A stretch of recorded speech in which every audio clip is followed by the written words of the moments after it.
ចុចមកវាមានប្រទេសហើយយើងជ្រើសហើយសម្រាប់ជាជនជាតិខ្មែរយើងដាក់ពាក្យ Cambodia មកបន្តមកទៀតយើងបញ្ចូលលេខទូរស័ព្ទបាទនៅពេលដែលយើង select ប្រទេសខ្មែរហើយវាមានលុប8បាទវាមាន load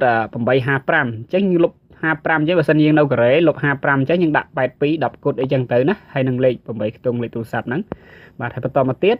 បាទគេថា security code បាទអញ្ចឹងគេចម្លងឲ្យយើងចម្លងណាចម្លងអាលេខខាងក្រោមមិនលេខមានអក្សរនៅខាងក្រោមនេះដាក់នៅក្នុងប្រឡោះហ្នឹងមកបាទចម្លងឲ្យបានត្រឹមត្រូវហើយបាទរូតមកក្រោមដល់ចំណុចកណ្ដាលនេះគឺវាមានពាក្យ corporate client បាទ corporate client នេះយើងចុចគ្រីសនៅលើហ្នឹងណាបាទយើងត្រូវតែគ្រីសនៅលើហ្នឹងបាទមិនគ្រីសមិនបានទេបាទត្រូវតែគ្រីសណាបាទគ្រីសមកគ្រប់គេហើយកន្លែងពាក្យ corporate client ហើយបន្តមកទៀតចុចពាក្យ get start បាទចុចពាក្យ get start ហើយគឺអូខេហើយណាបាទអូខេហើយ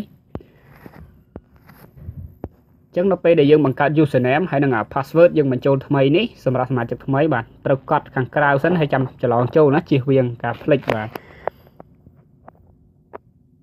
សូមអរគុណច្រើនសម្រាប់ការតាមដានទស្សនា clip មួយនេះបាទជូនពរឲ្យបងប្អូនទាំងអស់គ្នាទទួលបានជោគជ័យខាងលុយកាក់ឆាប់ៗទាំងអស់គ្នាបាទសូមអរគុណសូមជម្រាបលា